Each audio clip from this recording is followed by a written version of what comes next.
KBS 1라디오 라디오 전국일주 광복 74주년 특별기획 8.15 그날의 서울은 오늘의 우리는.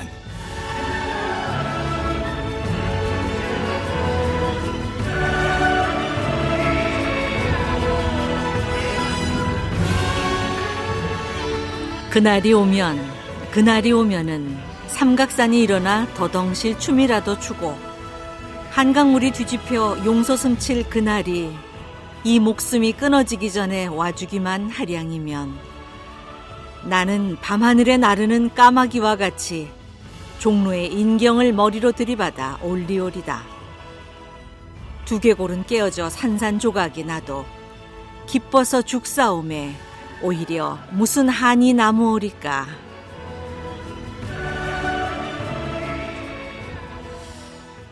이 조국의 광복을 얼마나 원했으면 그날이 오면 산이 일어나 더덩실 춤을 추고 한강물이 뒤집혀 용서숨 칠 거라고 했을까요?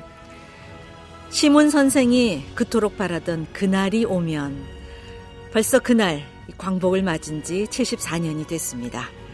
오늘 라디오 전국 일주는 광복 74주년을 맞아 특별 기획으로 8.15 그날의 서울은 오늘의 우리는 이라는 주제로 광복을 전후한 우리의 시간을 짚어보겠습니다. 여러분 안녕하세요. KBS 1라디오 라디오 전국 일주 아나운서 이규원입니다.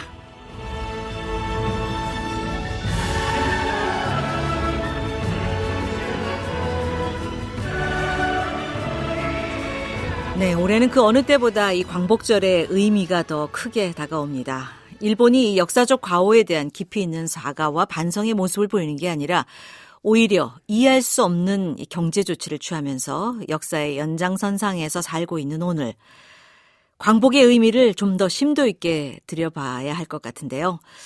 그래서 준비한 8.15 그날의 서울은 오늘의 우리는, 박광일 역사여행 전문가와 안신권 나눔의 집 소장 두 분과 함께하겠습니다. 어서 오세요. 안녕하세요. 예, 안녕하세요. 예, 일본군 성노예 피해자 할머니 공동생활하는 나눔의 집의 안신권 소장입니다. 네, 직접 소개를 해주셨고 우리 박광일 선생님은 우리 고장 역사 이야기를 통해서 그 역사 흔적이 남아있는 지역을 매주 소개해주는 아주 인기 코너를 맡고 계신데 두 분 처음 만나시나요? 네. 인사 좀 해주시죠. 선생님 안녕하세요. 고생 많으십니다, 선생님. 좋은 일 하시느라고. 예. 자, 안신권 소장님, 박광일 선생님 두 분 모시고 이제 이야기를 이어갈 텐데요. 올해 광복절은 일본의 경제 도발로 이 한일 두 나라 갈등이 그 어느 때보다도 이 첨예한 상황에 우리가 이 광복절을 맞고 있는데, 자, 두 분은 오늘 광복절이 어떤 의미로 다가오는지 궁금합니다. 먼저 이 박광일 씨. 네, 지금 이제 한국하고 일본 사이에 처음에는 경제 문제로 촉발된 여러 가지 갈등 구조가 있는데요. 이 부분에 대해서 뭐 정치라든지 외교라든지 이런 부분으로 관심을 갖거나 문제의 어떤 그 포인트를 짚어주는 경우가 있습니다. 네. 그런데 역사 문제인 것 같아요, 결국은. 결국은 역사 문제. 네, 그래서 한국을 어떻게 생각하고 있는지 일본이 이 기회에 어떻게 보면은 좀처럼 드러내지 않는 혼내, 본 마음을 드러낸 거라고 보고, 그런 면에서 사실은 뭐 74라는 숫자가 우리에게 큰 그러니까 뭐 100이나 70이나 이런 것이 아니어서 의미 없이 지나갈지도 몰랐을 것을 우리에게 좀 더 역사적으로 광복절의 의미가 어떤 건지를 생각하게 하는 그러네요. 그런 날인 것 같습니다. 그래서 더 특별하게 우리가 74주년 광복절을 맞고 있는데, 제가 시작하면서 방송 준비하느라고 정신이 없어서 이 박광일 씨 옷을 못 봤어요. 광복절에 맞는 셔츠를 입고 오셨네요. 대한민국 3.1운동 100주년 임시정부 수립 100주년을 기념하는 이제 정부 직속 위원회에서 만든 셔츠입니다. 그래요. 그래서 올해가 우리에게는 이렇게 뜻깊은 해인데 어쩌면 저들은 그거를 모르고 그러는 건지 아니면 어쩌면은 그걸 알고 그러는 건지, 그렇다면 더 화가 나는 일이기도 하고요. 둘 다 화가 납니다, 저는. 예. 이 셔츠가 굉장히 탐이 나네요. 자, 안신권 소장님 올해 광복절 어떤 의미로 다가옵니까? 저희는 이제 피해자 할머니들이 이제 생활하신 곳이다 보니까 매년 광복절이 남다릅니다. 그래서 그러겠죠. 예, 할머니들 말씀은 이제 그때 끌려갈 때 그 힘이 없어 끌려갔는데, 조국이 광복되면 모든 것이 해결될 거라고 생각했는데, 그래서 할머니들이 이제 91년부터 한 30년 동안 그 인권 회복 활동을 하는데, 네. 그 가요계 일본의 사죄와 반성보다는 오히려 그 경제 보복을 통해서 또 다른 침략을 하고 있다. 예. 올해 광복절의 의미를 이렇게 짚어주고 계신데 네, 두 분과 함께 오늘 저희가 주제를 8.15 그날의 서울은 오늘의 우리는이라고 정하고 이 특별한 시간을 마련했습니다. 1부에서는 이 8.15 광복 전후 이 서울과 전국의 역사적인 현장에 대한 기록과 또 주요 인물들의 동선을 좀 짚어보겠습니다. 잘못 알려진 역사 속의 오해와 진실을 가려내면서 한일 관계에 대한 성찰의 시간을 가져보고요. 2부에서는 이 독립유공자들의 투쟁의 역사를 다시 평가하면서 이 서훈을 추진하는 후손들의 이야기 그리고 또 일본군 강제 성노예 피해 할머니들을 위해서 우리가 풀어야 할 과제들이 무엇인지 좀 깊이 있게 점검해 보겠습니다. 특히 또 이 경제적인 독립을 포함해서 진정한 광복이란 무엇인지 짚어보는 시간인데요. 여러분도 함께 고민해 주시기 바랍니다. 자, 먼저 이 박광일 선생님, 이 광복절 전후의 역사를 담고 있는 문헌이나 기록들이 참 많지 않습니까? 네. 먼저 그날의 이 전후 상황이 역사적으로는 이게 어떻게 기록되어 있는지 참 궁금합니다. 일단 8월 15일은 생각보다 조용했다. 라고 보시면 될 것 같습니다. 왜 조용했는지가 벌써 궁금한데요. 예. 네, 우리는 보통 이제 아까 시에서 나오는 것처럼 이제 광복이 되면 해방이 되면 삼각산도 한강수도 일어나 춤을 출 것 같았었는데 네. 실제로 8월 15일 날 일본 왕이 항복을 알려주는 방송을 합니다. 네. 그런데 거기에 항복이라는 낱말이 들어있지도 않거니와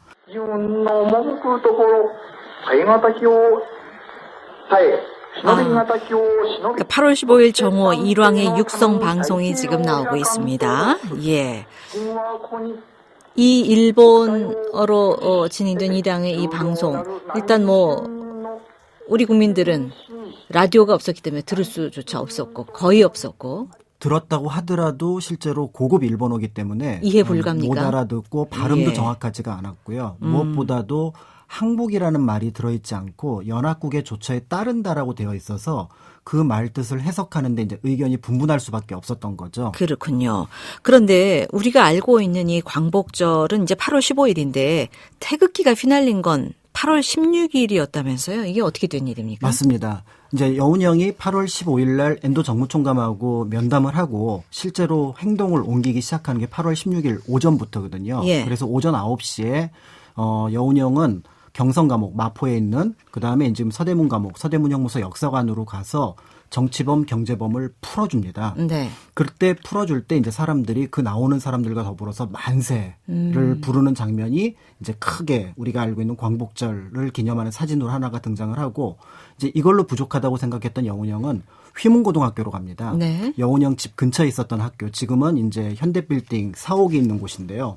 거기에서 드디어 우리는 지금 광복이 되었고 우리는 새로운 나라를 맞이할 준비를 해야 됩니다. 네. 라는 연설을 하면서 그때 사람들이 와 하고 몰려나가면서 그렇군요. 사람들이 쭉 가서 이제 어떤 소문이 돌았냐면 소련군이 서울역에 진주할 거다. 그래서 서울역으로 맞이하러 가는 장면들이 또 하나 등장을 하게 되니까 네. 우리가 알고 있는 광복절의 환희를 드러내는 사진은 8월 15일 사진이 아니라 8월 16일 오전 오후의 사진입니다. 바로 그 장면들을 통해서 이제 입소문이 나면서 그렇죠. 사람들에게 진짜 광복을 이렇게 피부로 느낄 수 있는 해방을 느낄 수 있는 네. 그런 그래서 그 다음 순간들이었군요. 날부터 이제 플랜카드를 들고 첫날엔 갑작스럽기 때문에 태극기가 없었어요.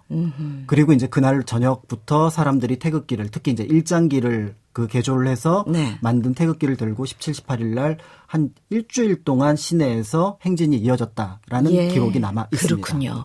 기록으로 엄연히 전해지는 그런 내용인데, 자, 안신권 소장님, 나눔의 집에서 어르신들이 말씀하시는 그런 어떤 해방의 기쁨, 해방의 소식, 이런 것들 혹시 들은 거 없으세요? 그 할머니들 이제 말씀을 들어보면은 그 이한소에 뭐 나디오도 없고 네. 그다음에 뭐 이옥순 할머니 같은 경우는 6분이 같이 이제 피해자 생활을 했는데 자고 일어나니까 이제 관리인이 없더라. 어허. 그리고 나서 이제 나중에 그 일본 병사가 3명이 와서 산으로 피신하자 같이 피신했는데 또 자고 나니까 일본 병사도 도망가고 다 사라졌군요. 예. 그래서 예. 이제 그 할머니가 중국에 남아 있다가 이제 1992년 한중수기에 의해 2000년도에 이제 한국으로 귀국했습니다. 예. 네, 그렇게 할머니 말씀이 있고 또 부산의 고향인 이옥순 할머니는 그 27분이 생활했는데 그 중국 분들이 이제 전쟁이 끝났다고 그래서 네. 이렇게 이제 나오게 됐고 또 광복군을 만나서 이제 차를 얻어 타고 신의주까지 나와서 신의주부터 이제 대구까지 걸어서 이렇게 귀환을 했다는 얘기. 그런 말씀 하실 때 그 할머니들의 표정, 어떤 그 해방의 기쁨 같은 게 막 감격적으로 느껴지시던가요? 그렇죠. 아무래도 예. 이제 그런 고통 속에 사시다가 이렇게 이제 그렇죠. 광복이 되니까 이제 아무래도 이제 이렇게 좀 편하게 좀 이렇게 살 수 그럴 있겠구나 것 하는 생각을 같습니다. 하다 보니까 예. 뭐 얼굴에 그냥 환한 미소가 들죠. 네. 예. 뭐 한두 번 아니고 여러 번 오랜 세월 동안 정말 수십 번 수백 번 그 순간을 기억하고 또 말씀을 하셨을 것 같은데 자 박광희 선생님 그러면 당시에 이 대한민국의 해방 소식이 알려지면서 궁금한 게 한국에 거주했던 일본인들은 어떤 반응이었습니까? 일단 뭐 다 어디론가 이렇게 좀 사라지기 바쁜 그런 상황이었을까요? 일단 다양한 면들을 시기에 따라서 보여줍니다. 네. 그러니까 처음에 이 방송을 듣고 한국 사람들은 몰랐지만 일본 사람들은 이거 이제 패전했구나.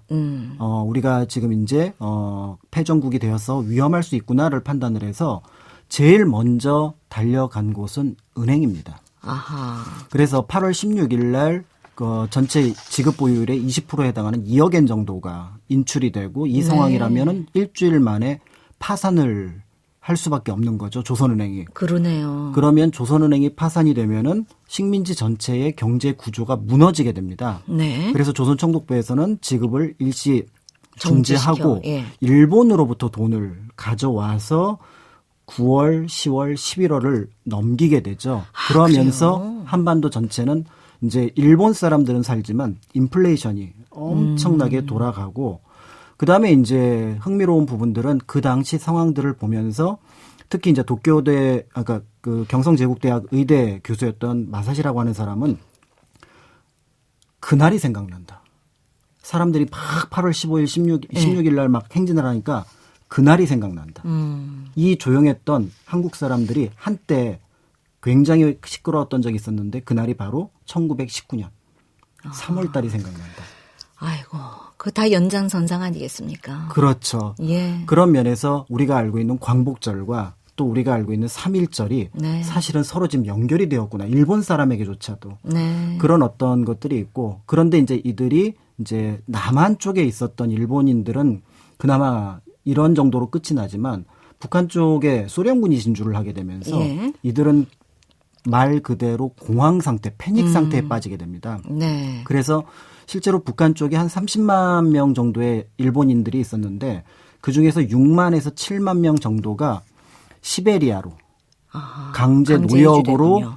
끌려갔다가 1년 이상 일을 하다가 본국으로 예. 이제 귀환을 하게 되는 거니까 우리는 보통 광복절 하면은 한국 사람들의 환희만 네. 느끼지만 한편으로는 한국에 있었던 일본 사람들이 어떤 감정을 느꼈는지를 짐작하면 좋을 것 같고 그 감정의 바다 건너편에 일본에 있지만 또 환희를 느꼈을 우리 동포들 그렇게 해서 생각의 폭을 좀 넓히면 그러네요. 광복절의 의미가 훨씬 더 좀 실감나게 다가오실 예. 것 같습니다. 우리가 미처 생각하지 못했던 사람들의 광복의 기쁨 이런 것들 오늘 정말 다시 한번 되새기는 뜻깊은 자리인데 북한에 있었던 북쪽에 있었던 그런 일본군들이 이렇게 시베리아 강제 노역으로 끌려가면서 북쪽에서는 이제 그 소위 말하자면 친일 청산이 끝난 완벽하게 끝난 그런 상황 아니겠습니까? 그러니까 친일 청산이라고 하는 부분도 있겠는데 사실은 남과 북의 군정, 미군정과 소련 군정 모두 공식적으로는 한반도에 일본인이 남아 있으면 안 된다. 네. 그래서 그걸 조금 더 전격적으로 실시한 거는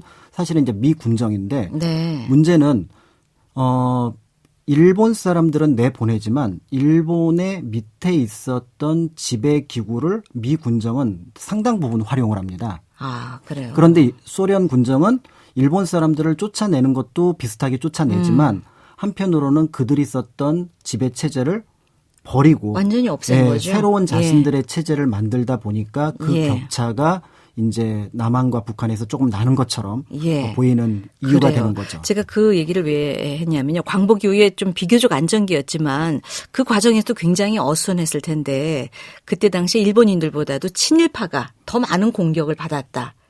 이 남쪽에서는. 이거는 그 당시 일본 사람들도 굉장히 놀라워했습니다. 네. 그래서 그 당시 이제 신문이라든지 그다음에 일본 사람들은 자신들이 모일 수 있는 공간으로 조금 어려운 이름인데요. 세화회라는 거를 전국에 37개를 만듭니다. 네. 이게 조선총독부나 군정이 무력화되니까 그거를 보완할 수 있는 관민의 어떤 그 기구인데요.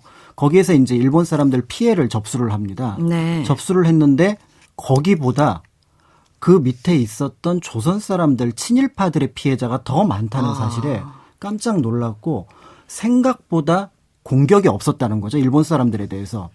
그래서 그 이유가 뭐냐라고 봤더니 여러 독립운동가가 나서서 특히 여운형 같은 분이 나서서 뭐라고 얘기를 했냐면 지금 일본 사람들을 공격하면 일본에 있는 한국 사람들이 공격당한다. 네. 그러니까 우리는 여기서 최대한 질서를 유지하고 법에 따라서 그들에게 조처를 취했으면 좋겠다라는 것들이 공감대를 얻어갑니다. 예. 그래서 가끔 한반도에 있으면서 굉장한 핍박을 받았다라는 증언이 등장을 하죠.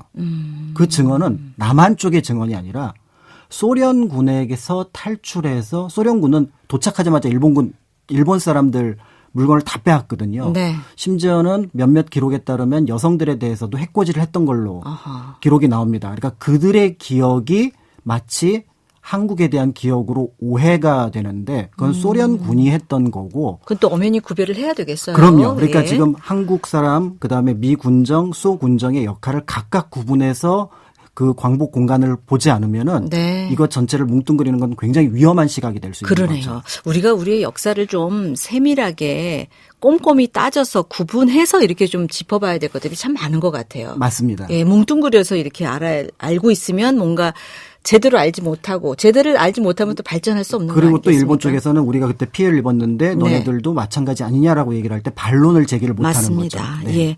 자, 그 광복절 당시에 역사의 중심에 섰던 인물 가운데 앞서 그 옹양. 조선총독부에서 이제 그 협상을 맺었던 그 여운형 선생 얘기를 조금 더 해주셔야 될 것 같습니다. 여운형 선생 같은 경우는 정말 저는 뵐 때마다 그 놀라운 게 예지력이 있는 것 같아요. 1944년 8월에 모임을 만들었는데 그 모임이 건국동맹이에요. 네. 만약에 그거를 주변 사람들이 알았다면 1년 뒤에 그러면은 그 건국동맹이 실질적으로 활동할 수 있을 거라는 생각을 했던 건가. 아하. 뭔가 그 어떤 이분이 뭐 저 유학도 하고 그러셨죠? 그렇죠. 그러다 보니까 세계사의 흐름 뭐 이런 맞습니다. 것들을 좀 읽지 않으셨을까요? 그러니까 보통은 이제 그렇게 생각을 하는데 그 당시 독립운동가들은 일본의 이와 같은 폭발적인 질주 그러니까 이제 세계 대전으로 확장하는 과정에서 이미 중국을 침략을 했고 그 다음에 미국하고도 전쟁을 벌이는 상황이잖아요. 그러니까 우리나라 독립운동가들은 일본은 반드시 패망한다. 네. 그것이 45년이 될지 46년이 될지 모르지만 반드시 패망한다. 그러니까 우리는 패망 이후에 우리나라가 어떻게 갈 건지를 준비하자. 그런 의미에서 건국동맹이 만들어졌고 네. 그 건국동맹을 만든 덕분에 8월 15일 엔도 정무 총감하고 면담을 통해서 이후에 어떤 교섭권, 네. 그다음에 어떤 질서 유지권을 인정받았다라고 볼 수가 있습니다. 네. 자, 이 광복을 전후해서 우리가 이 여운형 선생의 어떤 정신 그리고 행동 이런 것들을 우리가 좀 더 꼼꼼히 짚어봐야 될 것 같습니다. 그렇죠. 준비하고 그다음에 냉철하게 바라보고 그다음에 실천하고. 네. 이런 분이 안 계셨다면 상당히 더 어수선한 시간이 오래 갔을 것 같고. 거기서 이제 또 한 분 큰 예. 역할을 하는데요. 저는 잘 몰랐는데 그 당시 그 경성 방송국에서는 JODK라는 호출보를 썼다고 합니다. 그래서 라디오가 굉장히 큰 영향을 끼쳤는데 네. 그 라디오를 통해서 민세 안재홍 선생님이 역시 이제 그 당시 건국동맹에 속해 있었는데 여러 번 방송을 합니다. 우리는 지금 광복이 되었고 우리는 지금 질서를 찾아야 되고 우리는 지금 새 나라를 건설해야 됩니다. 반복해서 계속 홍보용으로 계속 말씀을 방송입니다. 하시는 거죠. 예, 예. 이 방송이 그래야 알죠. 한국 사람들한테는 국민들이. 힘을 줬고요. 예. 그다음에 일본 방송은 점점점 줄어들어서 남한에서는 12월 달에 네. 북한에서는 8월 달에 모든 방송이 끊깁니다. 예. 이게 나라가 해방이 됐다, 광복이 됐다라는 걸 뭘로 알 수 있느냐? 지금 라디오를 틀었을 때 예. 거기서 어떤 말이 나오느냐? 네. 그게 이제 여기서 보여주는 어떤 그 장면인 당시 거죠. 이 백성들의 귀가 얼마나 편안했을까요? 그렇죠.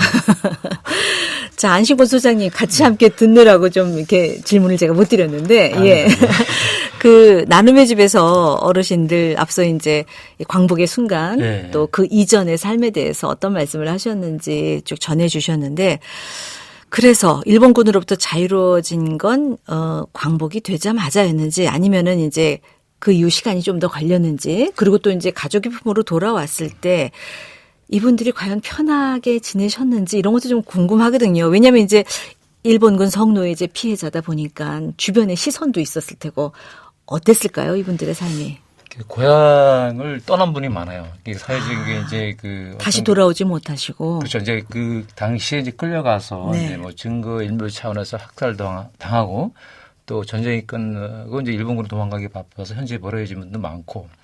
그러니까 돌아왔어도 이제 그 사회적인 냉대와 차별 때문에 이렇게 그 자기 자신을 얘기할 수 없었습니다. 네. 그래서 그 고통 속에 사시다가 이제 90년 이후에 이제 사회운동이 전개되면서 이제 네. 지원을 통해서 이제 인권 활동가로 지금 변신하게 되었습니다.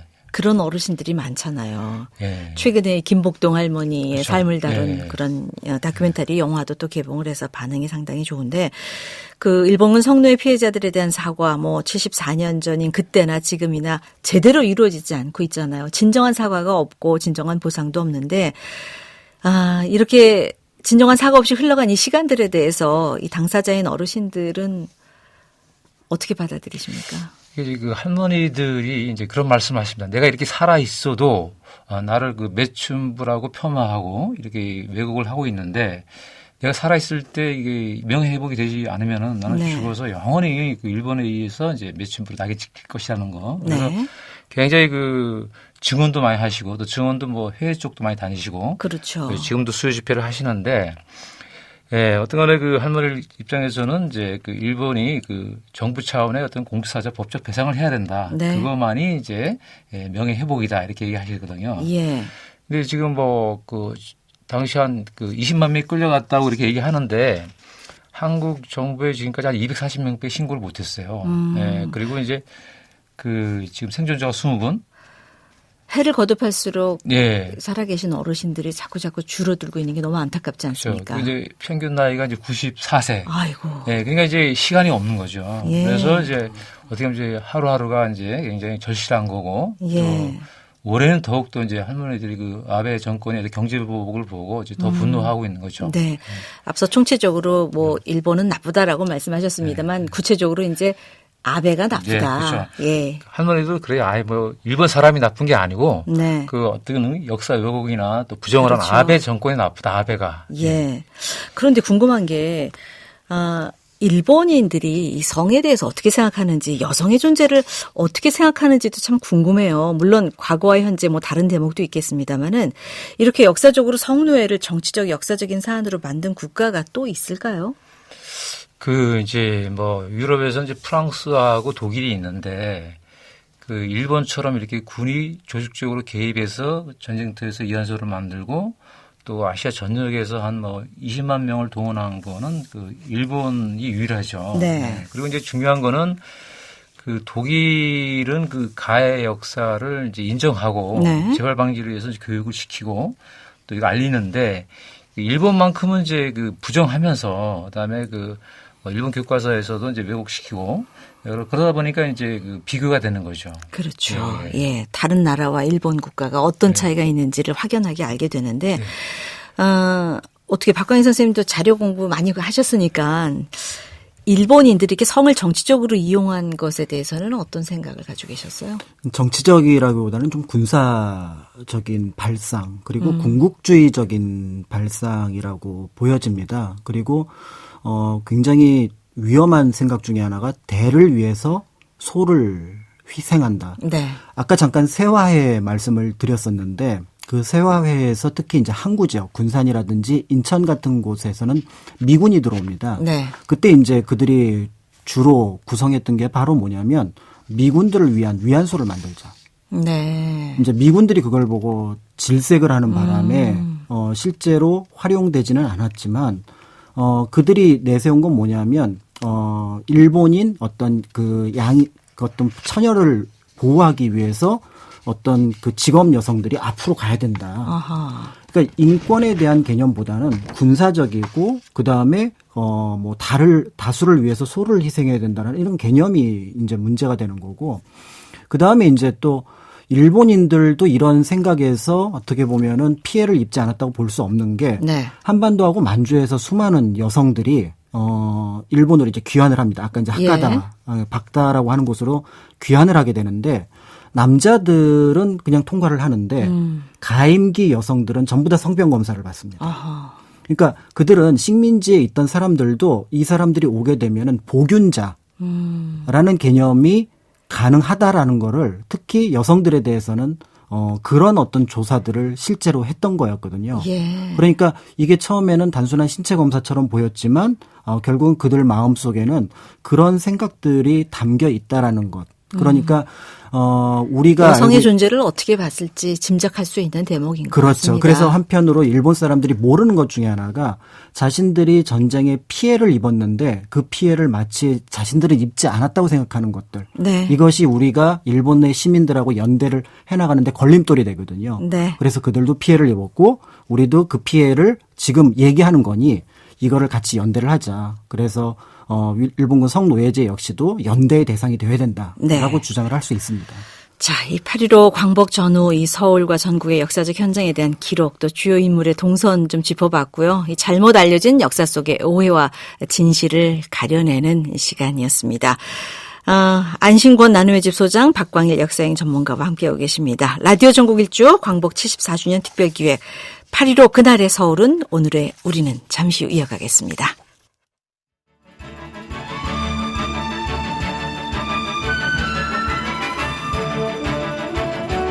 라디오 전국 일주 광복 74주년 특별기획 8.15 그날의 서울은, 오늘의 우리는.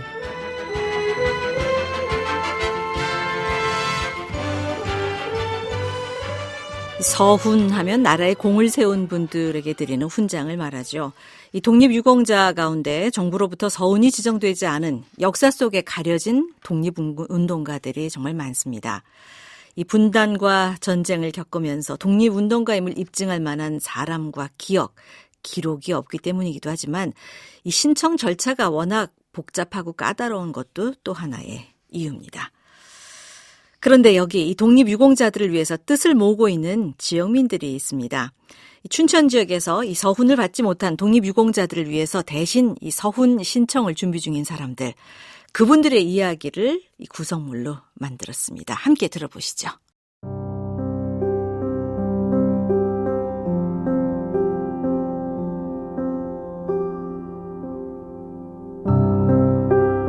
이 땅을 위해 공적을 세운 분들께 드리는 훈장을 서훈이라고 하죠. 값없이 목숨 바쳐 이 땅을 지킨 분들을 위해 가슴에 명예를 달아드리는 건데, 하지만 서훈을 받는 과정과 절차가 복잡하다 보니 아직도 지역마다 서훈을 받지 못하고 잊혀지는 분들이 많은 것이 현실입니다. 바로 이런 이유 때문에 춘천에서는 지역민들이 자발적으로 뜻을 모아 춘천 독립운동가 서훈 추진 범시민운동을 벌이고 있는데요. 오늘도 서훈 신청 대상자를 선정하기 위한 회의는 뜨겁기만 합니다.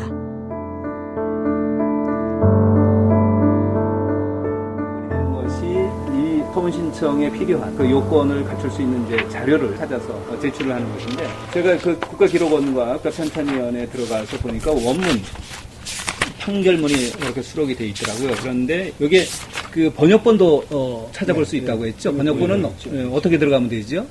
보면 들어가면 같이 이제 원문하고 번역문이 나란히 있거든요. 예. 그래서 이제 거기서 번역문을 들어가면 내용들을 다 확인할 수 서훈을 받기 위해서는 필요한 서류와 확인해야 할 내용들이 상당히 많습니다.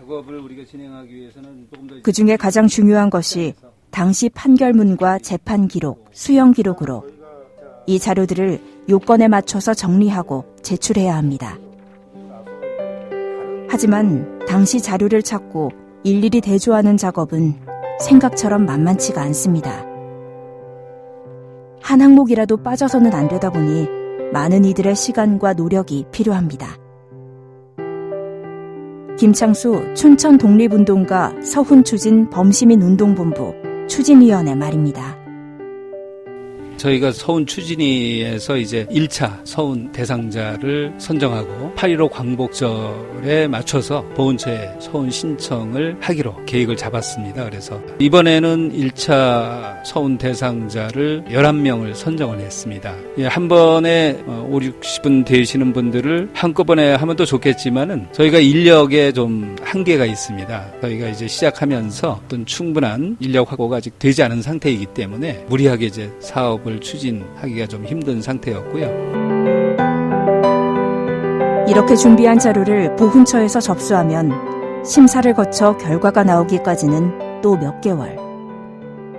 길게는 1년, 2년 이상 걸릴 수도 있다는데, 그래서 서훈추진 범시민운동본부에서는 독립운동을 했던 모든 분들을 전수조사해서 이분들이 서훈을 받는 날까지 끝까지 추진한다는 방침을 세우고 반드시 명예를 되찾아드린다는 마음입니다.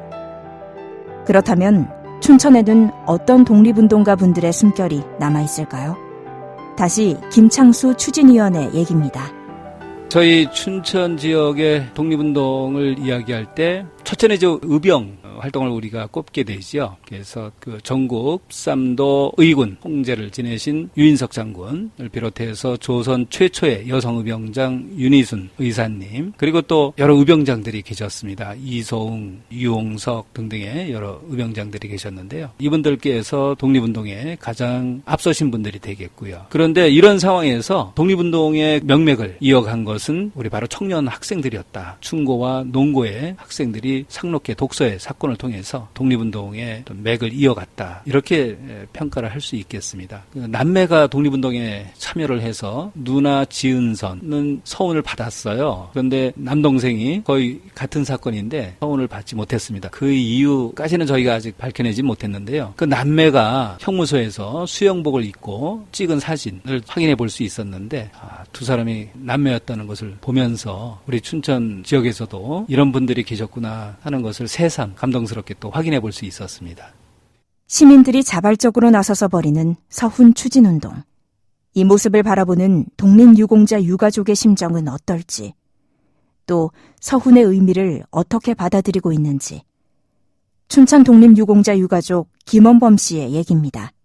할아버님께서는 1920년도에 대한독립당 그 황해도 지단에 가입하셔서 이명서가 이끄는 무장항일단체 9월 3대에 입단하셔가지고 그 친일파 은율군수를 처단하는데 이제 가담한 혐의로 체포되셔가지고요. 그 1년 6개월 또 옥살이를 하셨고 1872년에는 이제 독립자금을 이제 지원을 전답을 팔아서 하셨고 1919년 9월에는 황해도 신천군에서 수백 명의 그 만세 운동을 이제 주도한 혐의로 또 체포되셔서 이제 옥살이를 하셨고요. 그 당시에 독립운동 하셨던 거에 대해서는 저희 후손들은 사실 뭐 구두로 거의 듣는 게 거의 그 다예요. 너네 아버지가 할아버지가 이렇게 독립운동했라는 구두로만 들었을 뿐인 게 대부분이거든요. 독립운동가 분들이 독립운동을 하실 때 그분들의 안위나 또 그분들이 뭐 나중에 뭐 어떤 서원을 받을지 뭐 어떤 대접을 받을지 이런 거 생각하고 독립운동하신 분들은 한 분도 없었을 거예요. 그분들은 불의에 차올라서 광복을 위해서 독립을 위해서 가정과 모든 자기 자신의 목숨까지 버려가면서 독립운동을 하셨던 그런 분들이거든요. 이분들에 대한 정확한 그 명예를 찾아드리는 일이 서훈을 드리는 게 첫 걸음이라고 생각을 합니다. 제가 학교 다닐 때, 그러니까 아주 어렸을 때 가정형편이 너무 어려웠지만 왜 이렇게 어려울까 가정형편이 그런 생각도 많이 했었어요. 근데 이제 그 이유를 이제 학교 다니면서 알게 됐고 또 그분들에게 제가 또 그 명예에 누게 안 되게끔 그렇게 살아가려고 노력을 하고 있습니다. 이 말씀 드리면 제가 항상 울컥한데 그분들에 대한 거를 국가가 더 이상 또 시 정부에서 더 이상 나 몰라라 하면은 안 되지 않느냐. 너 그 말씀이니까 더 얘기를 못 하겠네. 아무튼 저는 그런 생각입니다.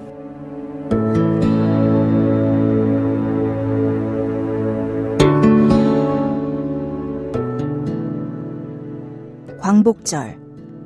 춘천에서 보훈처에 서훈 신청이 올라가게 되는 독립유공자는 모두 11분. 춘천 독립운동가 서훈 추진 범시민운동본부는 한 분 한 분의 명예를 제대로 끝까지 찾아드리기 위해 많은 분들의 서훈을 한꺼번에 추진하기보다 단계적으로 앞으로 연말까지 40분의 서류를 꼼꼼히 검토하며 추가적으로 서훈을 추진한다는 계획입니다. 나라의 빛을 되찾기 위해 생애 많은 것을 내어놓은 독립유공자. 끝으로 김창수 서훈 추진위원을 통해 우리가 그분들의 서훈을 왜 추진해야 하는 것인지 광복절에 기억해야 할 후손된 도리를 다시 되짚어봅니다. 역사는 흘러가서 끝나는 것이 아니다. 모든 역사는 현재성을 지니고 있다. 이런 말이 저에게 와 닿았습니다. 그리고 과거를 잊은 민족에게 미래는 없다. 또 이런 유명한 격언도 있는데요. 바로 그 안에 담겨 있는 그 의미가 저를 좀 행동하게 했다. 이렇게 말씀드릴 수 있겠습니다. 오늘날은 우리가 전혀 달라졌다. 예전에 우리가 아니다. 우리가 스스로 그렇게 자신감을 가지고 있다고 생각합니다. 바로 그런 자신감을 바탕으로 우리 독립 선열들께서는 어떤 나라를 원하고 계실까? 그 점을 우리가 생각하면은 명백하다고 봅니다. 우리 선열들께서 그렇게 모든 것을 바쳐서 되찾고 싶고 만들고 싶었던 그 나라를 우리 후손들이 뜻을 모으고 힘을 모아서 함께 만들어가는 것. 그것이 우리가 궁극적으로 나아가야 할 길이다. 그 점을 함께 공감하고 함께 손잡고 나아갔으면 좋겠습니다.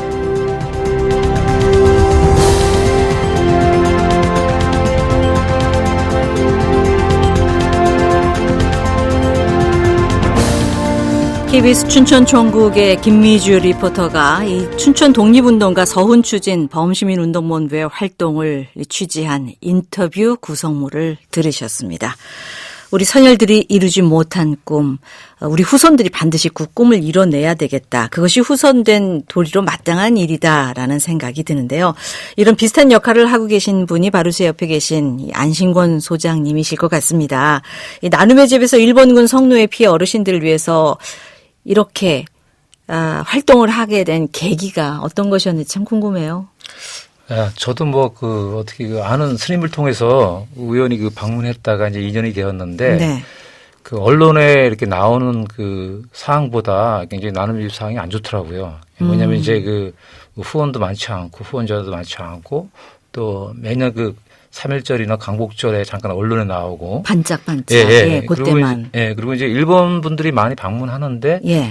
그 일본 스텝을 구하지 못해서 그 한국에 유학 중인 일본 여학생이 이제 스텝으로 이제 활동하면서 통역을 하고 있고, 그래서 이제 그 할머니들 어떤 복지를 생각할 때 사회복지 전문가가 없어서 마침 제가 이제 직장을 다니면서 그때 이제 야간에 사회복지 대학원을 다니고 있을 때 스님이 이제 제안을 했습니다. 그래서 제가 이제 마음 내고 전공을 잘 활용하셨군요. 네네. 예. 그래서 지금까지 이렇게 활동을 하고 있습니다. 그러면 활동하신 지 얼마나 되셨어요? 제가 이제 2001년 2월 1일이니까 이제 19년째 지나가고 있습니다. 그럼 그때와 지금 비교하면은 모든 여건이 좀 나아졌습니까? 그렇죠. 이제 지금은 젊은 사람들이 많이 방문하고 특히 일본 분들도 많이 방문하고 그래서 이 공론화가 돼서 할머니들도 많이 이제 의식이 바뀌었거든요. 네. 그때는 막 증언도 안 하셨는데. 다 드러내시죠, 이제. 그렇죠. 예, 그렇게 하고, 그 다음에 이제 2015년 12월 28일 한일 간에 불법적인 합의한 이후에. 굉장히 후원자도 많이 늘었어요. 아, 그래요? 예. 그리고 이제 연예인들이 또 많은 후원을 하다 보니까 또 그런 후원도 또 많이 많아지고. 그리고 저희도 또 내부적으로 또 박물관도 2개를 오픈해서 운영하고 있고. 또 청소년 프로그램도 이제 함께 운영하면서 또 한일 간의 어떤 역사 동아리도 이렇게 운영하고 있습니다. 네. 그런 것들이 조금이나마 이 어르신들에게 좀 위안이 될 수 있기를. 그리고 무엇보다도 뭔가 명예회복이라든가. 그렇죠. 이런 것들을 위해서 우리가 해야 할 일이 참 많은 것 같은데 아직도 하지만 미완의 과제로 남아있는 것들이 많지 않습니까? 일본군 성노예 피해자에 대해서 정말 들은 얘기도 많으실 테고 또 개인적으로 소장님도 이 자리에서 좀 꼭 밝히고자 하는 얘기도 많으실 것 같아요. 네, 그래서 좀 우리가 할머니들이 정말 자기 의사와는 무관하게 끌려가서 피해를 당했잖아요.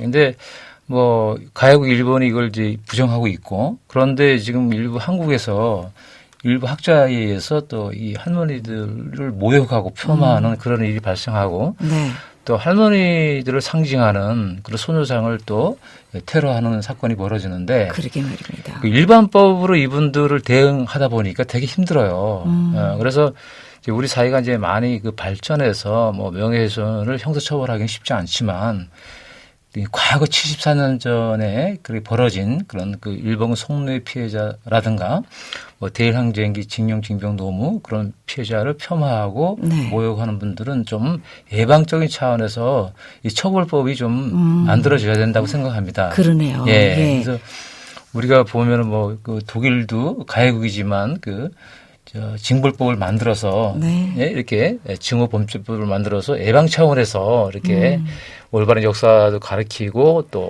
끊임없이 사죄하고 반성하는 예. 독일과 참 비교되는 대목이죠. 네, 일본이. 네, 네. 그리고 이제 그 소녀상 같은 경우도 일반 조형물이다 보니까 예. 이 관리 주체가 그 민간이에요. 그러니까 이제 민간인들이 직장을 다니면서 이거 관리하다 보니까 이제 너무 힘들고 그래서 앞으로 이제 전국에 112개의 소녀상이 있는데 공공조형물로 이제 등록된 거는 32개밖에 없어요. 아. 공공조형물이 되면 이제 관리 주체가 지방자치단체가 되면서 예. 이제 CCTV도 설치하고 함부로 못하는 거죠. 그렇죠. 예, 예. 그래서 아. 앞으로 그 지방자치단체와 협의해서 조례를 만들어서 예. 이 공공조형물로 이제 지정을 해서 관리 주체가 이제 민간이 아니고 지방자치단체가 되는 그런 게 좀 필요하지 않나 예. 저는 생각합니다. 이 소녀상에 대해서 일본 사람들 특히 이제 우익단체에서 굉장히 그 이른바 못된 짓을 많이 하잖아요. 네. 종이봉투도 네. 씌워놓는가 하면 그것이 굉장히 이들을 자극하는 네. 그런 이 조형물이라고 생각을 하는데 우리로서는 너무나 당연한 그렇죠. 그런 조형물이거든요. 네. 예. 그래서 이제 할머니들을 모시고 이제 그 미국을 이제 다녀보면은 특히 미국 내에 소녀상이 세워지는 걸 굉장히 그 일본이 그 격하게 반응을 해요. 못 견뎌 하더라고요. 예, 예. 그래서 일본의 어떤 그 진보적인 그런 사람들을 만나봐도 이런 가해 사실을 인정하면서 소녀상 설치는 이거는 우리를 욕되게 하는 거다. 그런 생각을 그래서 분명히 거기서 이제 가해자의 관점과 피해자의 관점이 이제 뚜렷이 구분되는 그렇죠. 이 가해 역사를 인정하면서 조형물은 안 된다는 거. 네. 그래서 저희가 이제 국내에 그 많이 세워졌지만 특히 미국의 이제 서부의 그 글렌데일이 처음으로 세워질 때 예. 그걸 이제 그 일본계 미국인들이 공청회에 와서 막 반대도 하고 그렇지만 이제 글렌데이 시의원들이 이렇게 만장일치 통과시켰잖아요. 근데 그 글렌데이 시 같은 경우는 특수한 사항이 있어요. 왜냐하면 아르메니아인들이 한 70%가 고자거든요. 그래서 그래요? 그분들이 이제 터키에서 한 200만 학살당한 그런 아픔이 있기 때문에 어떤 공감할 수 있겠군요. 예, 그렇죠. 예, 예. 그래서 이제 그런 발언을 할 때 글렌데이 시의원이 마이크를 잡고 한 얘기가 역사가 중요하다. 이렇게 역사를 모르니까 이렇게 망발을 하는데 그리고 나서 14년도에 또 그 철거 소송을 냈어요. 일본 쪽에서요? 그렇죠. 거기 일본계 미국인들이. 네. 그래서 이제 나름의 집에 우리 박옥선 할머니하고 이옥선 할머니가 이제 소송을 했는데 마침 그게 이제 또 기각을 이끌어냈어요. 예. 그만큼 격하게 반응하고 또 애틀란타의 소녀상도 2017년도에 이제 언론에 공개되면서 네.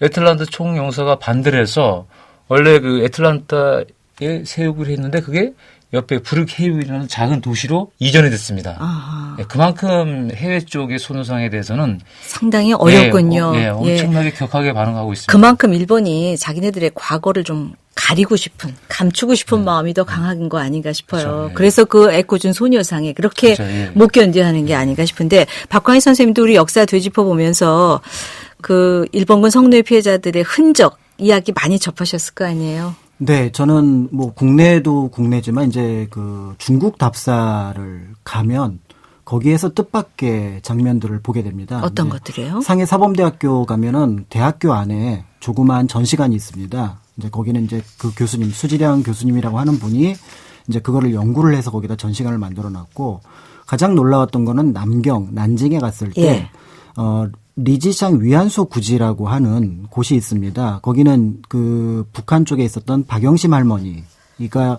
실제로 거기서 고초를 겪었던 곳인데요.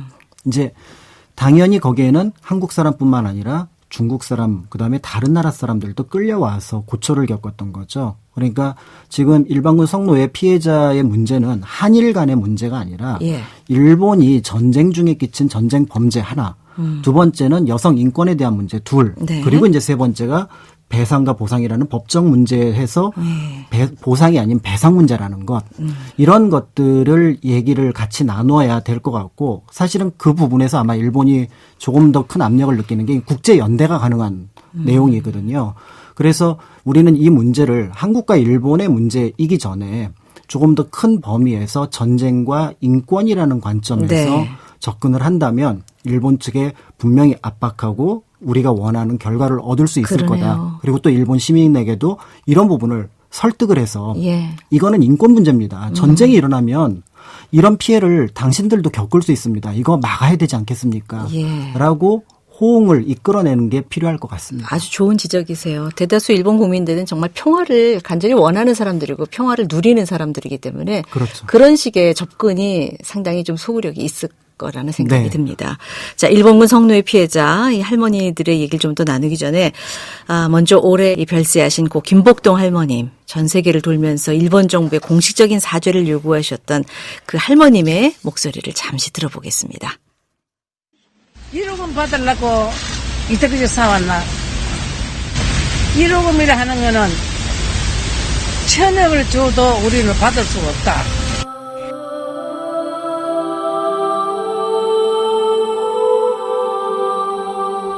그래 끌려다니는 걸 갖다가 말로서는 어떻게 다 표현할 수 있나 이 사람아. 이 늙은이들이 다 죽기 전에 하루 빨리 사죄하라고 알겠는가 대사.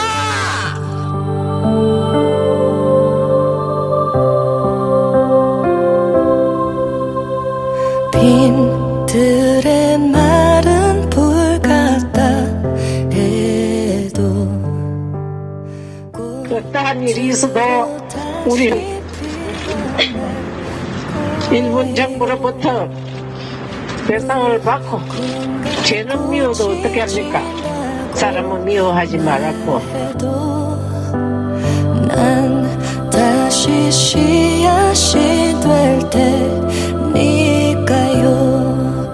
그땐 행복할래요. 고단했던 날들. 정말 한 맺힌 인생 하늘나라에 가셔도 계속 일본의 사과를 요구하고 계실 것 같아요. 이 어르신께서는. 지금 나눔의 집에 한 20분 정도 계시다고 했고 평균 연령이 95세? 전국에 이제 20분 전국적으로 중에서 나눔의 집에 6분. 6분 계세요. 이분들 건강 상태는 어떠신지요? 이제 뭐 그 나눔의 집만 봤을 때 평균 94세거든요. 그러게요. 그래서 이제 신체적인 한계에 와 있고 그 전에는 뭐 각종 프로그램을 운영했는데 네. 요즘은 이제 병원 가기 바쁩니다. 아이고 여기저기 많이 아프신 거죠. 그래서 이제 수요 집회도 자주 못 나오시고 그래서 이제 할머니들이 이제 뭐 방문객들 만나는 걸 좋아해서 나눔의 집에서는 이제 간간히 증언도 하시고. 네. 예. 사람들이 많이 찾아오는 걸 좋아하세요? 예, 아무래도 이제 할머니들이 이제 뭐 항상 증언을 할 때 나는 참 힘들다. 뭐 너네들은 좋겠다. 너네는 뭐 학교 가서 영어도 배우고 그런데 나는 뭐 일본 사람을 만나든 뭐 한국 사람을 만나든 항상 그 과거의 이야기를 하는 게 그런데 이제 그 자체가 하나의 그 할머니 또 이게 역사를 바로 세우는 거다 해서 그런 얘기를 지금도 계속 하시면서 반복해서 얘기해 주시는군요. 분들 만나는 걸 좋아합니다. 지난 7월이었죠. 그 안산시 상록수역 광장에서 평화의 소년상에 그 침을 뱉어서 공문을 산 한국 청년들이 있었잖아요. 이 일 때문에 그 나눔의 집 어르신들이 이제 이 청년들을 모욕죄로 고소했는데 결국 와서 이제 무릎 꿇고 사과하는 모습이 또 화면에 나왔거든요. 그거 옆에서 지켜보시면서 소장님 많은 생각하셨을 것 같습니다.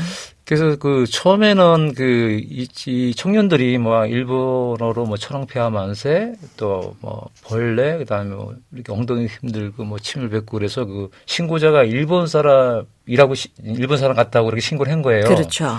막상 잡아보니까 한국 청년들이었고 그래서 왜 그렇게 했냐 했더니 관심을 이제 끌기 위해서 그렇게 했다고 그러더라고요. 그래서 그렇지만 이제 저희가 이렇게 만나서 이제 설득도 하고 나서 이제 방문을 해서 사과를 했는데 어떤 할머니들이 이제 용서는 했어요. 근데 그 진정성 면에서는 한 번 더 검증을 해야 될 것 같습니다. 아, 그 청년들에 대해서. 예. 아. 뭐 역사관도 보고 할머니 말씀 듣고 갔는데, 예. 그 이후에 이제 한 번도 다시 이제 방문한 적이 없기 때문에. 아, 요거 굉장히 중요한 대목인데요. 예. 한 번 더 이제 진정성을 좀 체크해 봐야 될 것 같습니다. 네. 이 부분에 대해서 우리 박광일 선생님 어떤 생각이세요? 그러니까 역사 공부를 지식으로 하다 보니까 그러니까 공감하지 않는 공부를 초, 중, 고등학교 역사 공부에서 해요.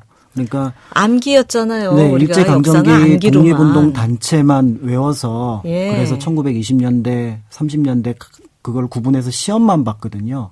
근데 그분들이 어떤 마음이었는지 그리고 거기에서 희생을 당한 분들이 어떤 상태였는지를 공감할 수 있었던 교육을 받았더라면 그리고 그 사람들이 우리 어머니고 우리 할머니고 우리 증조 할머니라면 차마 그럴 수 있을까. 그러니까 네. 좀 머리로 하는 공부가 아니라 마음으로 하는 공부를 좀 했으면 좋겠어요. 역사라는 게 사실 우리 이 선조들이 살아온 길이고, 그러니까 경험의 총집합이잖아요. 그걸 우리가 제대로 알아야 우리의 삶도 똑같은 실수 반복하지 않고 또 더 앞으로 발전할 수 있는 게 아닌가 싶거든요. 정말 마음으로 공감하면서 역사를 배워야 된다라는 말에 또 많은 분들이 진짜 공감하실 것 같은데, 자, 이 소녀상 얘기를 좀 더 나누고 싶은데 최근에 일본 나고야 전시회에 출품된 평화의 소녀상 사흘 만에 전시 중단되면서 굉장히 국내외적으로 비판의 목소리가 높거든요. 이 소녀상 전시 중단에 대한 두 분의 생각 어떤지 궁금해요. 먼저 소장님. 그러니까 이제 그 어떤 표현의 자유를 이제 억압했다고 그 소녀상이 철거되면서 그런 이제 논란에 휩싸였는데 한마디로 이제 일본의 선진국답지 못하다. 그렇게 이제 얘기를 하는데 근데 그 앞서 얘기했지만 일본이 그 소녀상에 대해서는 저희 격하게 반응을 해요. 그래서 저희가 예전에 뭐 일본의 그 진보 정당 사람을 만났을 때 그 우리 일본 성노예 피해자 문제를 인정하냐 그랬더니 인정한다 그래서 그러면 그 명의로 도쿄 중심부에 소녀상을 하나 해달라 이렇게 했을 때 아, 소녀상은 일본의 자존심을 건드리는 거다. 네. 네, 그런 얘기를 듣고서 깜짝 놀랐습니다. 그만큼 그러니까 이런 그 여성인권이나 어떤 역사 문제를 정확히 알고 이것이 하나의 그 할머니들 나타나는 인권의 상징이다. 역사의 상징이라 하면은 그렇게 이제 제재를 안 할 텐데 단순하게 그냥 일본의 자존심을 건드리는 그런 조형물로 이제 이렇게 판단하다 보니까 이게 전시를 못하게 하고 또 테러를 하고 그런 것 같습니다. 예. 자, 그런데 이제 우리가 여기서 하나 또 짚고 넘어가야 될 게 일반적으로 우리가 그냥 위안부 할머니, 위안부라는 표현을 많이 씁니다만 정식 명칭은 일본구 성노예제 피해자 이렇게 해야 되는 거 아닙니까? 그럼에도 불구하고 우리가 왜 자꾸 위안부 어르신들께서는 그 표현을 정말 원치 않으실 것 같거든요. 예, 그래서 이제 뭐 우리 이옥선 할머니나 이용수 할머니는 내가 왜 위안부냐? 나는 피해자지. 네. 그래서 위안부라는 용어는 이제 가해자 중심의 용어, 일본이 만들어낸 용어잖아요. 또 거기다 종군 위안부 이렇게 해서. 예. 그래서 피해자 중심의 용어는 이제 일본군 성노예 피해자로 부르는 게 나왔고, 나눔의 집을 이제 방문하는 영어권의 많은 사람들도 처음에 저희가 뭐 컴포트 우먼 하면 깜짝 놀래요. 왜 이 여러분들이 컴포트 우먼이냐. 네. 섹스플라 부르지. 그래서 저희도 지금 경기도 의회와 얘기해서 그 조례를 개정해서 용어를 일본 성노예 피해자로 바꿨습니다. 일본 성노예 피해자. 그런데 이제 문제는 그 국회에서 상위법을 좀 개정을 해줘야 되는데 국회에서 그게 안 되는 겁니다. 그래서 그 우리가 이제 91년 8월 14일 김학순 할머니 최초로 증언한 날을 기리기에서 위안부 기리밀이 국가 지정이 됐잖아요. 네. 그게 이제 그 2년 전에 이루어졌잖아요. 그때 동시에 용어도 개정을 시도했었는데 위안부 기리밀만 국가 지정이 되고 용어는 아직 개정이 못됐어요.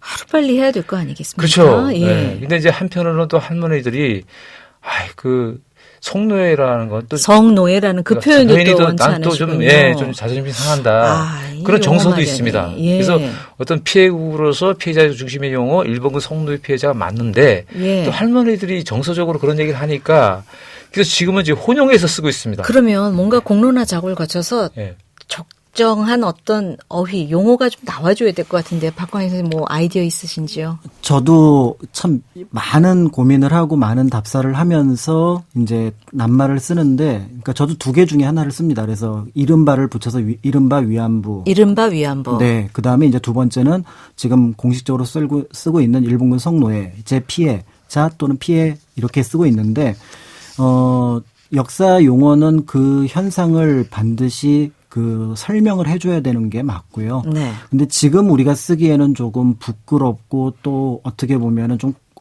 받아들이기 어려운 표현이 있지만 네. 그게 그런 역사 사실을 있었다는 걸 알려주는 것. 그러니까 어쩌면 더 당당하게 그렇죠. 표현해야 될 거란 맞아요. 생각이 그러니까 드네요. 이걸 어떤 무슨 그 개인 간의 관계가 네. 아니라 그렇죠. 예. 어떤 사람이 폭행을 당해서 맞은 피해자를 표현을 할 때 너는 예. 어떤 폭행을 당했느냐라고 물어볼 때 검사들이 여러 용어를 쓰잖아요. 네.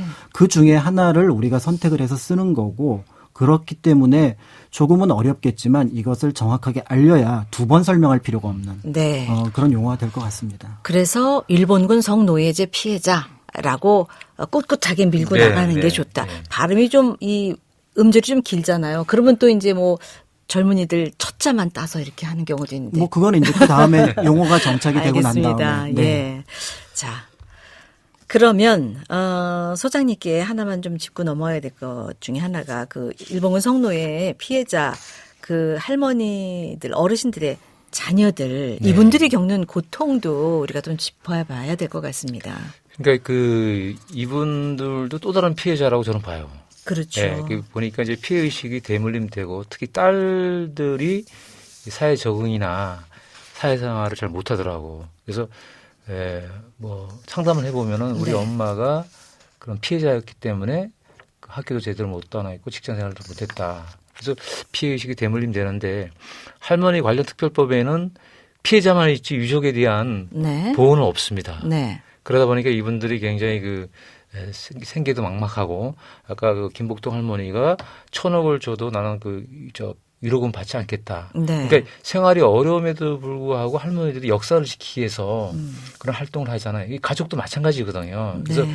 우리가 그 사회적인 차원에서 그 유족들한테도 좀 복지나 의료 서비스를 좀 제공해서 네. 그분들이 그 안정적으로 사회생활을 할 수 있도록 그렇게 도움이 필요할 것 같습니다. 아픔도 치유하고 예, 예. 또 좀 무엇보다도 안정적인 생활이 보장돼야 한다. 예, 그리고 이제 말씀이세요. 그분들이 그런 또 역할을 할 수 있거든. 할머니 사후에는 또 다른 이어가야 되지 증언자로서 그렇죠. 않겠습니까? 그 일본의 어떤 범죄 사실을 또 이렇게 입증할 수 있는, 그러네요. 증언할 수 있는 그런 역할을 할 수 있거든요. 예, 좋은 지적해 주셨어요. 자, 라디오 전국 일주 광복 74주년 특별기획 8.15 그날의 서울은 오늘의 우리는 이 박광일 역사여행 전문가와 또 안신권 나눔의 집 소장과 함께하고 계십니다.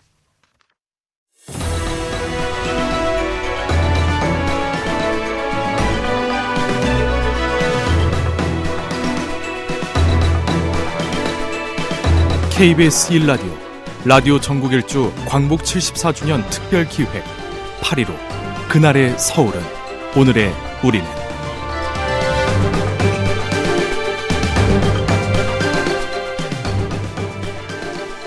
이 광복 74주년 특별 기획으로 오늘은 평소와 다른 구성으로 이 광복에 대한 좀 깊이 있는 이야기들을 이어가고 있습니다. 자, 광복 74주년 맞았지만 이 광복을 두고 일본이 연합군의 패망에서 얻게 된 광복이다. 그래서 불완전한 광복이다. 이렇게 바라보는 시각도 있는데, 자, 박광희 선생님, 이 부분에 대해서는 어떤 의견이세요? 불완전한 광복은 맞습니다. 네. 연합군이 이제 그 어떻게 보면 항복을 받아냈고 우리는 독립운동을 해서 우리가 이제 독립이 된다는 사실까지는 확인을 받았지만 거기에 직접 참여할 계기를 얻지는 못했죠.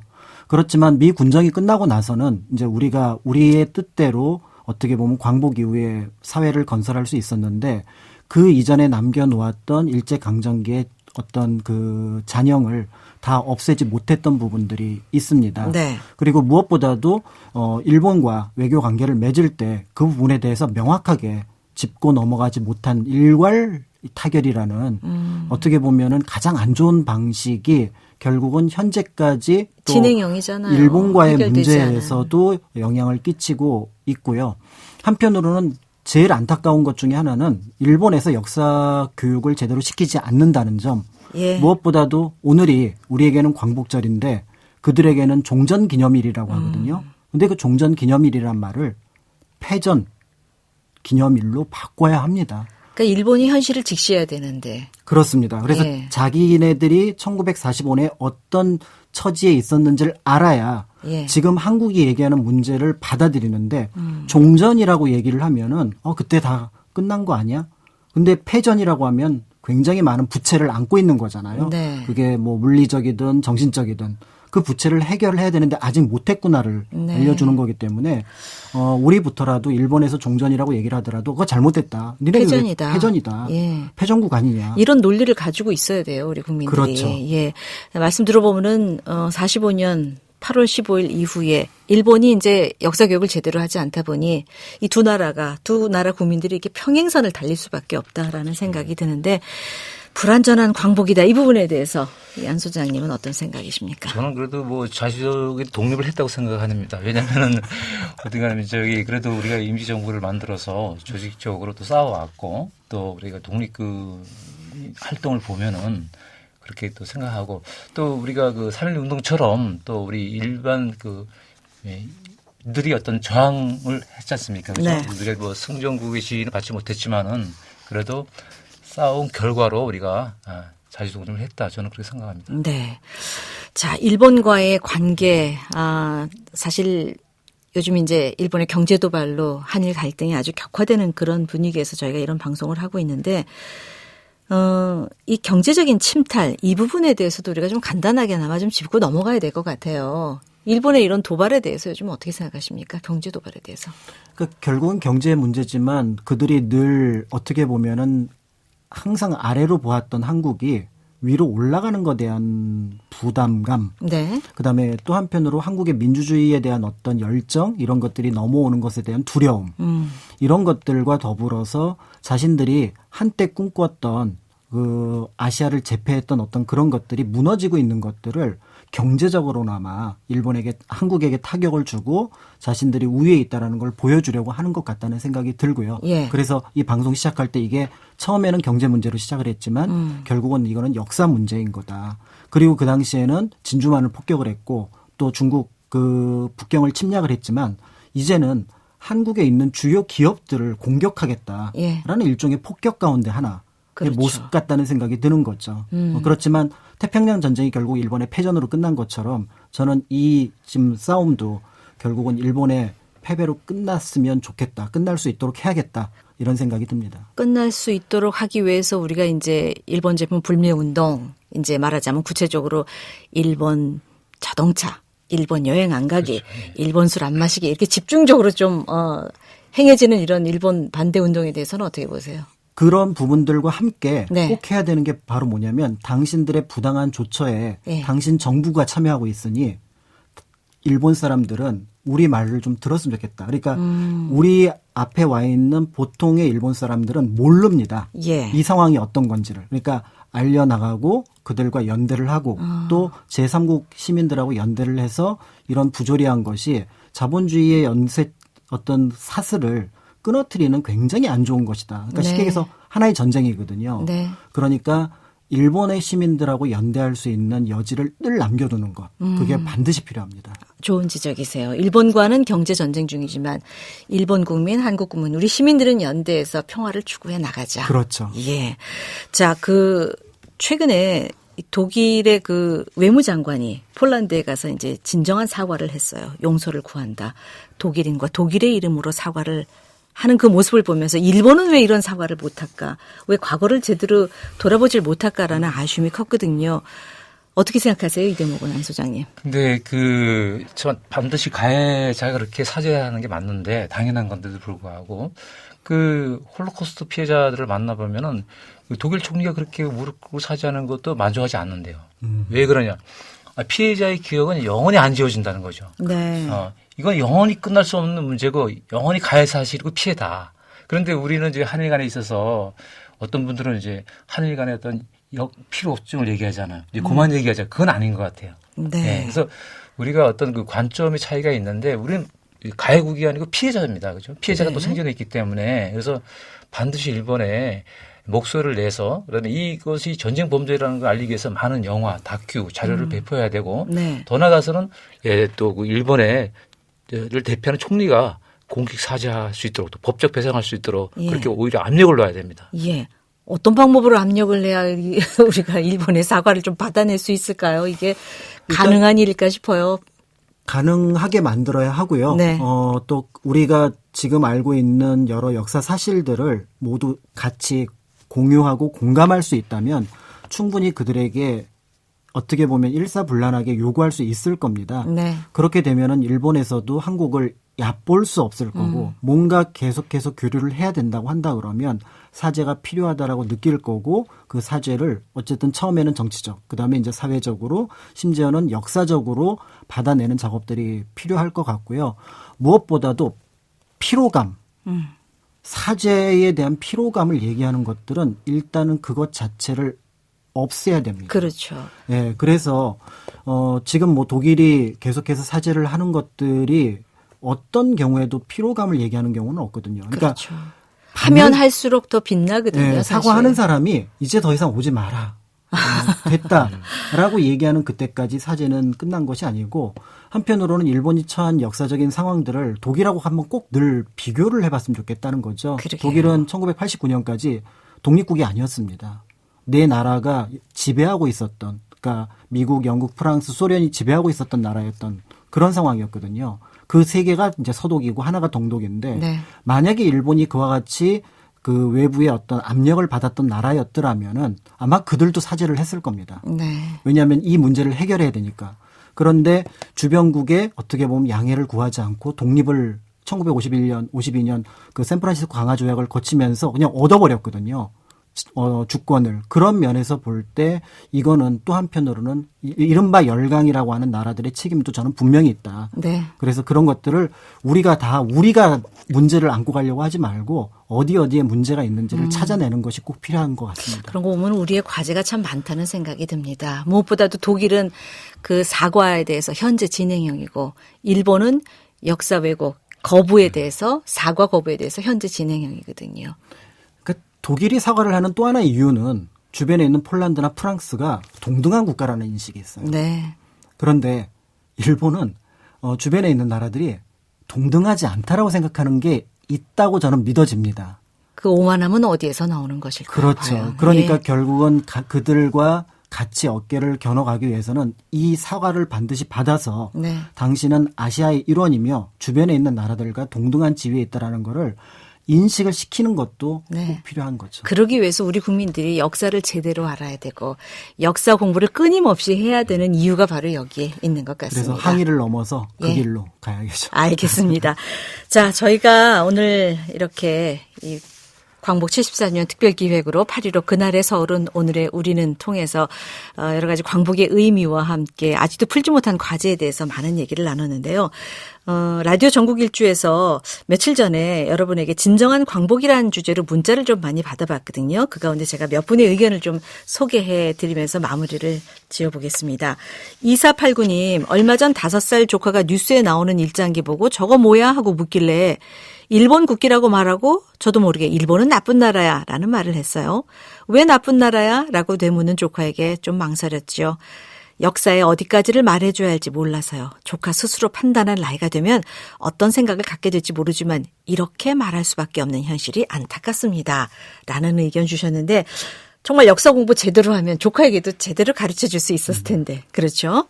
5198님, 광복은 했지만 일본은 아직 우리나라를 무시하는 것 같습니다. 이번 기회에 우리나라도 시간이 좀 걸리더라도 일본에 기대지 않고 반도체 만들 수 있는 나라, 부강한 나라가 됐으면 좋겠다고 하셨고요. 6952님, 70대 중반이 되고 보니 목소리 크다고 이기는 게 아니라 내실이 중요한 것 같습니다. 양보할 수 있는 건 양보하고 챙길 건 챙기면서 누가 건드려도 끄떡없는 당당함을 가지면 좋겠다고 하셨어요. 3941님은 내가 생각하는 진정한 광복은 우리 역사에 대한 자부심과 바른 역사 의식을 가지는 것이라고 생각합니다. 홍순천 씨 끝으로 역사를 잃어버린 민족은 뿌리가 흔들리고 앞으로 더 발전할 수 없습니다. 역사를 바로 세웁시다. 라는 문자까지 소개해드렸습니다. 자, 오늘 함께해 주신 두 분 감사드립니다. 안신권 나눔의 집 소장, 박광일 역사여행 전문가였습니다. 고맙습니다. 감사합니다. 감사합니다. 자, 역사는 이 과거와 현재의 대화라고 했죠. 그 대화가 우리 안에서 또 한일 관계 안에서 어떻게 이루어져야 할지 오늘 우리가 이 직면한 문제에 대한 답을 찾는 시간이었길 바랍니다. 일본이 진정한 사과를 하지 않는 한 우리에게 진정한 광복은 오지 않았다. 이렇게 생각하면서 일본을 이겨내기 위해서라도 우리가 역사를 좀 제대로 알아야 되겠다라는 귀한 교훈을 얻는 시간이었던 것 같습니다. 라디오 전국 일주 광복 74주년 특별기획 8.15 그날의 서울은 오늘의 우리는 저희가 준비한 시간 여기까지입니다. 내일도 오후 3시 5분 다시 찾아뵙겠습니다. 지금까지 진행의 아나운서 이규현이었습니다. 고맙습니다.